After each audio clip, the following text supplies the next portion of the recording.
Siempre os he hablado de los coches eléctricos, de sus baterías, de las recargas, de la autonomía, de la eficiencia. Pero pocas veces me he parado a pensar realmente cómo se genera esta electricidad y si es de manera sostenible y con energías renovables. Esta semana que no tengo Fórmula 1 no podía estar quieto, no.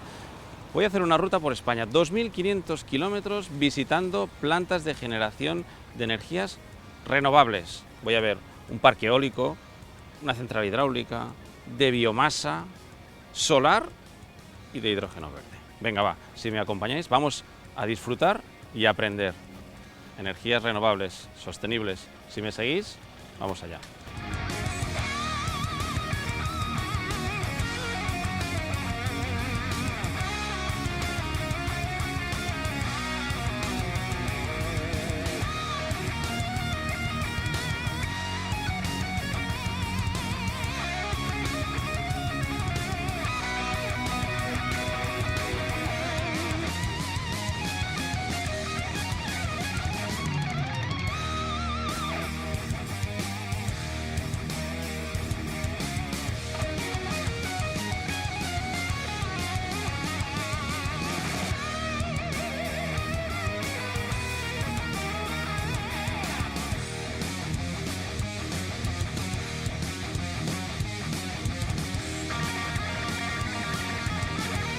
Primera parada en la ruta de las renovables, en la central hidroeléctrica de Seira, una instalación que me han dicho que es fantástica porque tiene más de 100 años y está súper bien cuidada. Para saber los entresijos de toda esta instalación necesito que alguien me acompañe y me cuente los detalles, y para ello voy a buscar a Sergio Capuj, que es el hombre que nos va a explicar y nos va a enseñar Seira.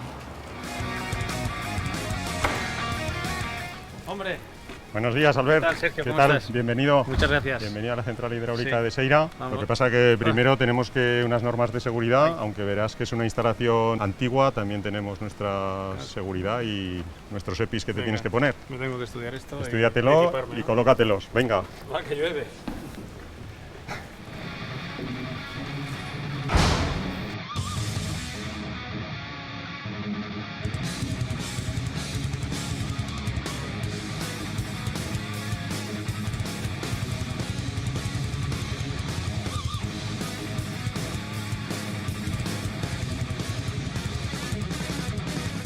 Bueno, Sergio, tengo muchas ganas de ver lo que hay dentro de esta sala. Adelante. ¡Wow! Bienvenido a la central hidráulica de Seira. ¡Wow! ¡Qué impresionante! Es chula, ¿verdad? ¡Wow!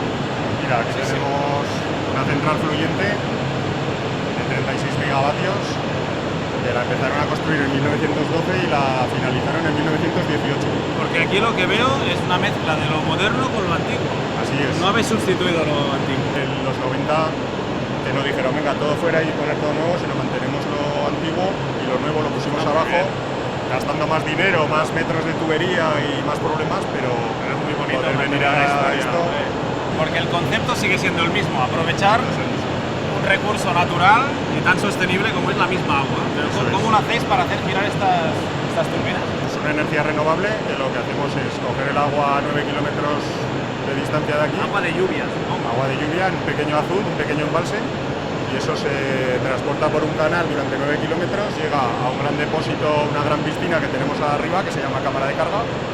Ahí salen dos tuberías, que con la altitud, esa fuerza potencial que tenemos ahí almacenada, generamos una energía cinética que mueve aquí las turbinas. O sea, aceleramos el agua y lo El agua hacemos con la caída, caer hacia una turbina. la turbina es el caracol que vemos ahí al fondo. Esto es un turbo a lo bestia. Es un Eso turbo a es. lo bestia. En lugar de gases de escape como en la Fórmula 1 le tiramos agua y eso Eso es. hace girar Hace girar la turbina, que Sí. está unida al alternador, y con el alternador el campo magnético genera la electricidad, que sale por unos cables que no se ven y salen a unos transformadores, la elevamos la tensión y la transportamos a las casas o a las industrias.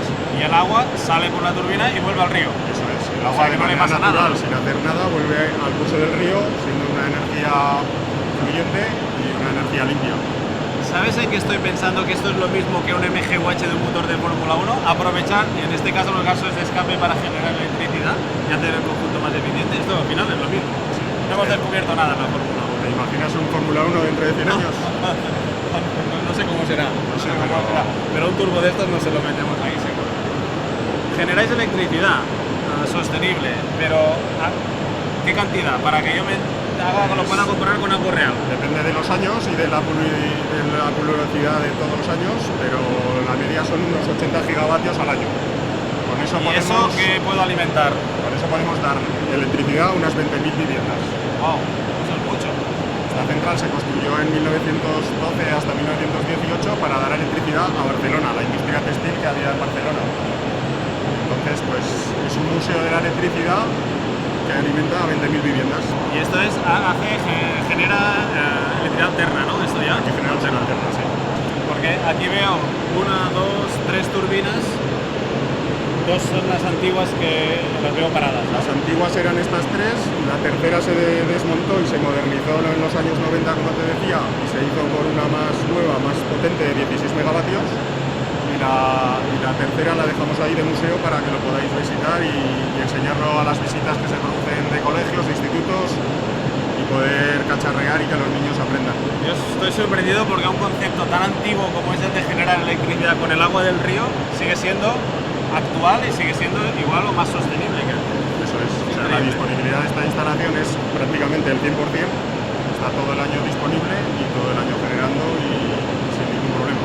¿Las podemos ver de cerca? Sí, adelante. Venga.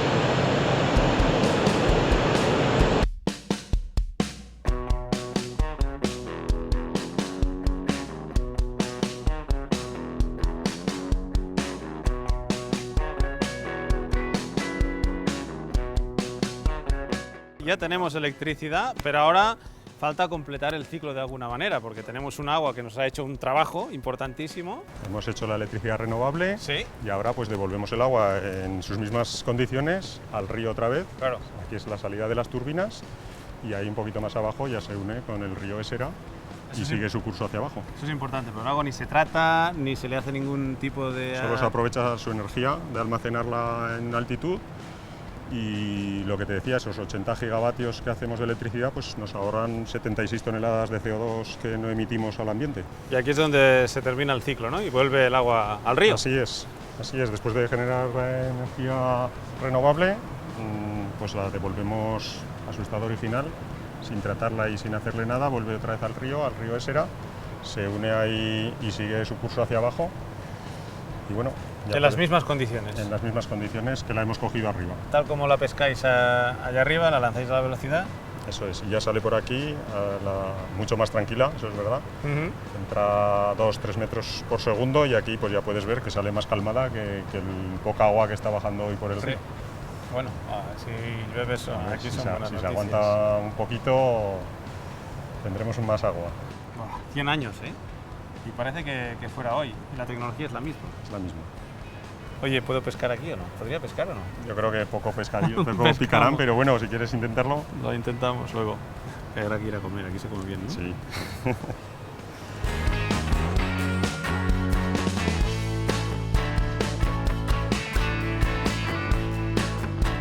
Yo me he quedado maravillado con las turbinas antiguas y la historia que hay detrás de la construcción de la central.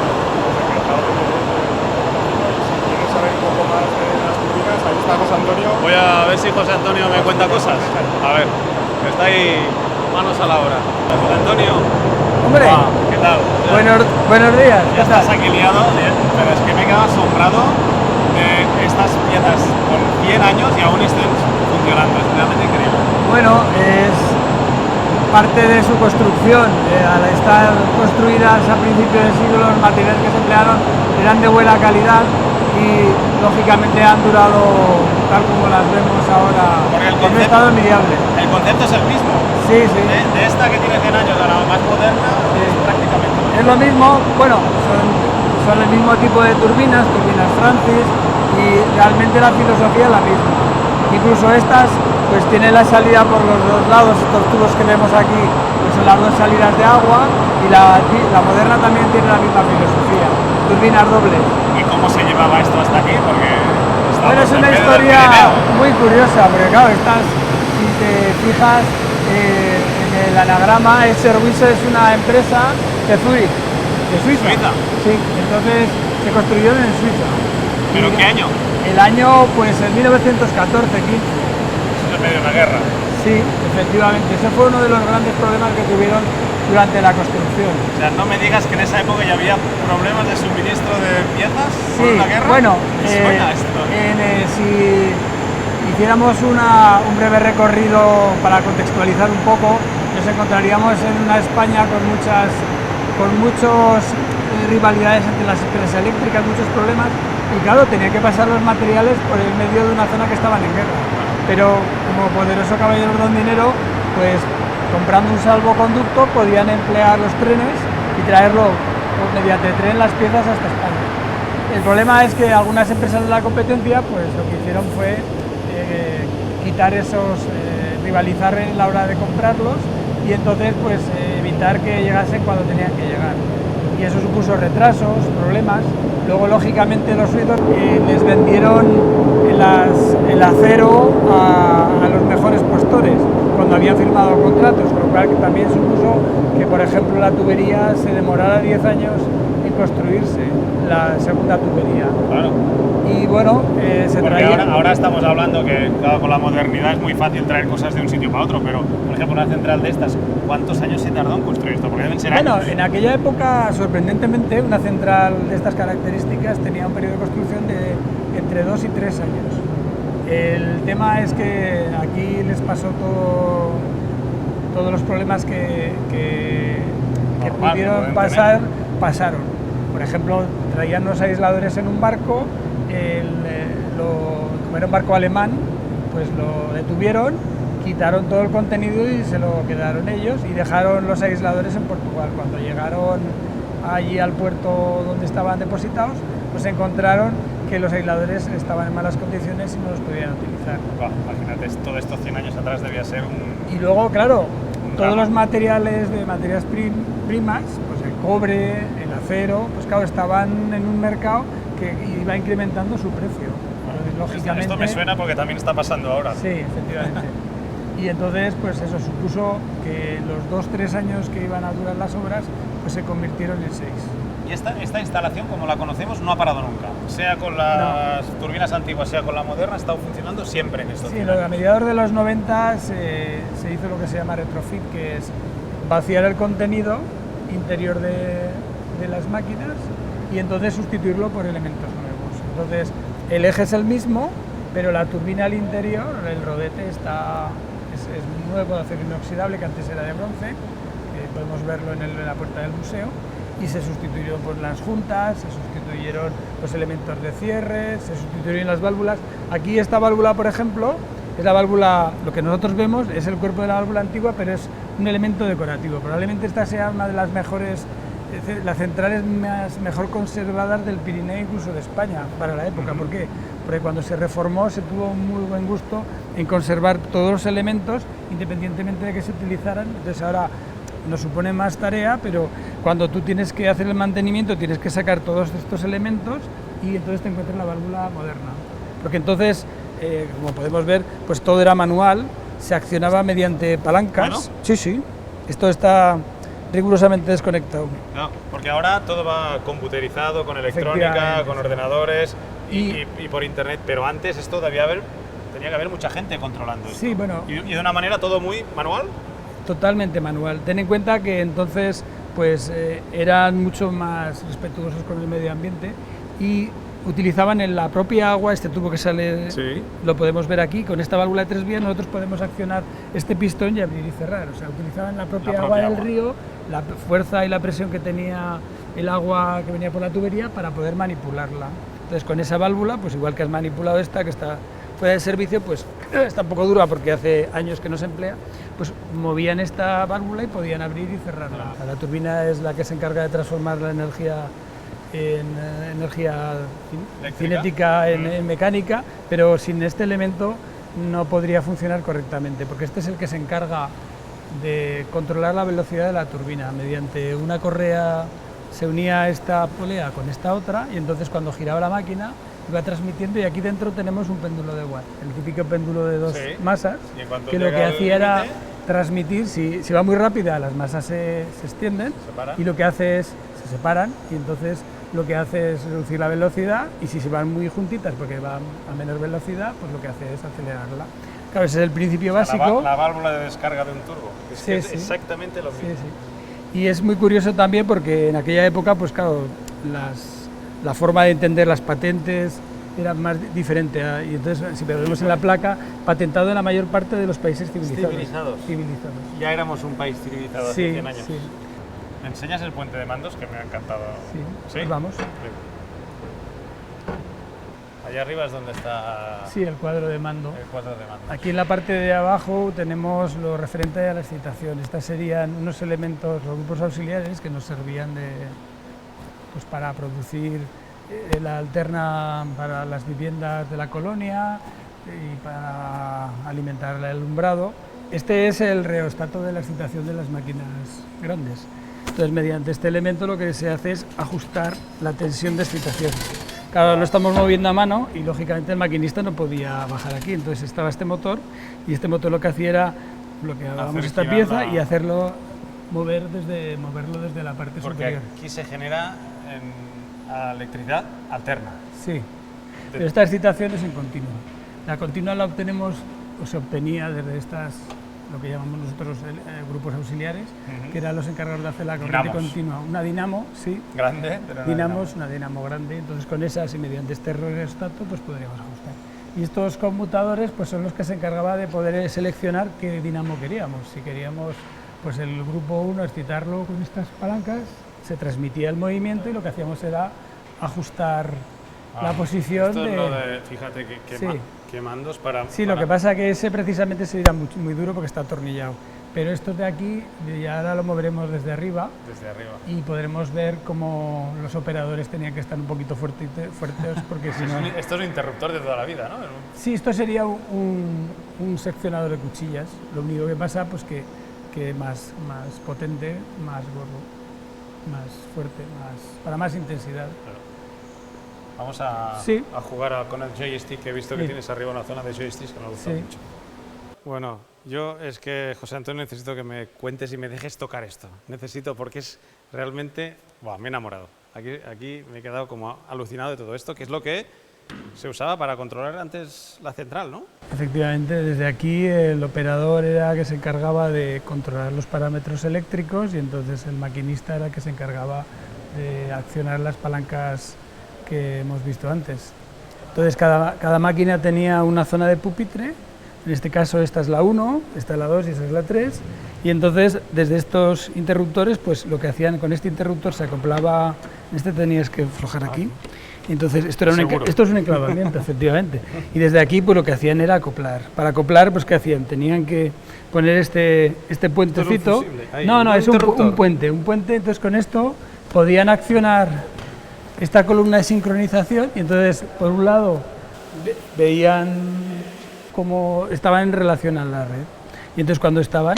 Y está todo bien, funcional, impecable, que se mueve todo. Sí, bueno, todos los interruptores que se dejó funcionando. La central cuando se paró funcionando, o sea, no es que se rompiera y se modernizara. De hecho, yo llegué a ser operador en esta central y estaba funcionando. ¿Cuánta gente trabajabais antes aquí? Porque ahora todo es control electrónico, pero antes... Había un operador y un maquinista. Ya está. Sí. Entonces, desde aquí podías seleccionar, moviendo con un poquito de fuerza, las palancas. Estas palancas transmiten el movimiento a los seccionadores. Sí, dale, ejercítate. ¿Y esto es lo que activa? Sí, con esto seleccionaríamos unas barras u otras. Dios. Los operadores entonces estaban Ahí se notaba, fuertes. cuando conectabas la maquinaria. Y entonces aquí se notaba. cuando tenías ya la máquina acoplada, sacabas el puente y entonces tenías aquí estos dos mandos, con los motorcitos estos pequeñitos que te he dicho. Sí. El reostato sería entonces con esto lo que hacías era mover más o menos tensión de excitación y con abría la turbina, que sería el mando que hemos visto de la turbina, pues abriría, entonces no tenías que bajar, podía hacer el maquinista y entonces aquí podíamos ver la potencia. Y aquí empezaba esto a moverse, claro, que significaba que ya estábamos girando. Y aquí pues la excitación, la tensión del grupo, el cos de phi, todos los parámetros para controlar la máquina. Que no me lo creo, que no doy crédito que tengáis esto de esta manera tan impecable y que esté todo... La verdad es que es una suerte, yo creo que debe ser de las centrales mejor conservadas de España. Seguro. Porque se conservó y y todos los cuadros, el interior está igual, que se dejó tal cual se quedó. Bonito. qué bonito preservar la historia, ¿no? Porque al final sí, esto es es parte que de la historia, ¿no? efectivamente tienes, o sea, todo lo que hemos visto pues son elementos que son parte de la historia de la electricidad. Bueno, nuestros vecinos los franceses dicen que denominan a las centrales de grandes dimensiones de la época primera de la electricidad, las llaman catedrales hidroeléctricas. Yo creo que Seira es perfectamente una candidata de nota para ser una catedral hidroeléctrica o un palacio vienés, como dicen algunas personas, que al fin y al cabo, pues bueno, es además la decoración, todos los elementos de la iluminación son hechos forja, hechos aquí en las propias instalaciones, ventanas traídas de Estados Unidos. La verdad es que cada elemento tiene una historia pues, de 100 años. Bueno, yo me he quedado maravillado, José Antonio, con todas estas piezas de museo, que además tenéis conservadas de una manera espectacular, pero esto, lo moderno, es un poco menos bonito.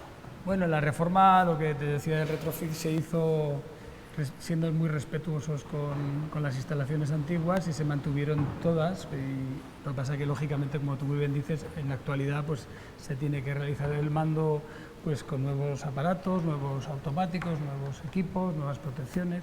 Y entonces esta es la sala donde están todos esos mandos que sustituirían a todas las maravillas que te he enseñado.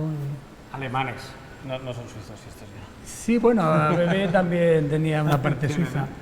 Pues esto, dijéramos, es cada cuadro de estos se encarga de lo que te he enseñado antes de rular de turbinas, sería este apartado de aquí, este sería lo que te encarga del reostato y este sería el cuadro que nos permitiría acoplarnos a la red.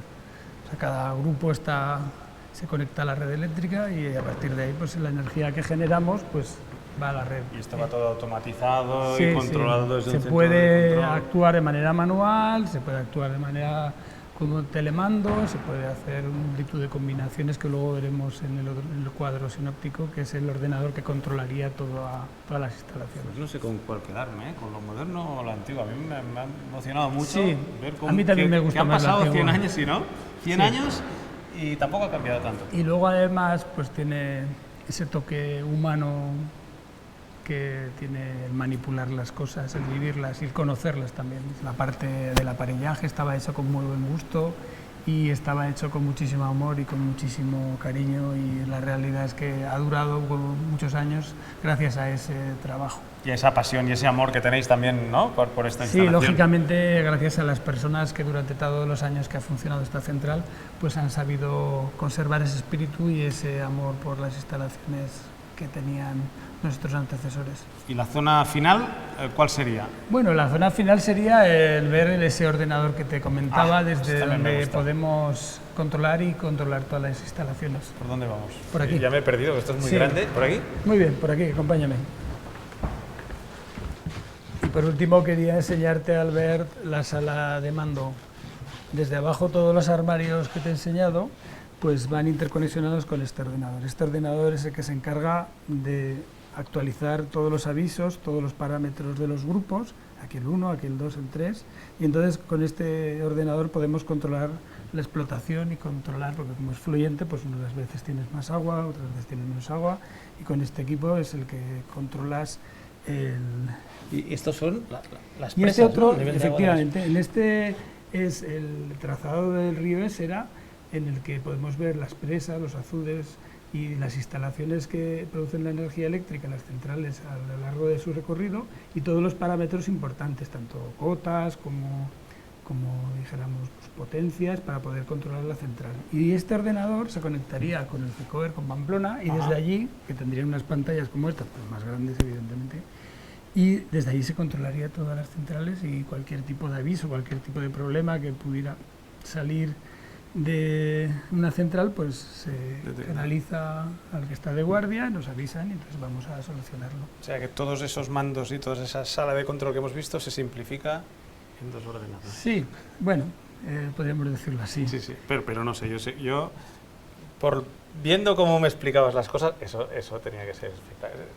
Vamos a ver el encanto de las instalaciones, como diría los coches, es el vintage, es el toque vintage. Sí, señor. Eso evidentemente no tiene comparación con las instalaciones modernas. Y como te decía, pues todos los elementos pues están construidos con muchísimo cariño, con muchísima calidad, con muchísimo gusto y cada uno de ellos pues los mantienen las personas. Normalmente los ordenadores no mantienen los equipos, los coches no los mantienen los ordenadores, los mantienen las personas, que son las que se encargan de que esos equipos funcionen y que estén al día, y que, aunque evidentemente nos tenemos que modernizar, no hay que quedarse anclados, claro, evidentemente. Yo siempre he pensado que para saber dónde hay que ir tenemos que nunca olvidar de dónde venimos. Sí. Y aquí es una clara muestra. Es cierto, es cierto. Pues no te robo más tiempo, José Antonio, que sé que estás ocupado. Muchas felicidades por el trabajo que habéis hecho de mantener no solamente la historia viva de esta central, de esta planta, sino también de la historia de nuestro país. Y muchísimas gracias por abrirnos las puertas. Ha sido un placer. Gracias a ti, Albert, por venir a visitarnos. Muchas gracias. Bien.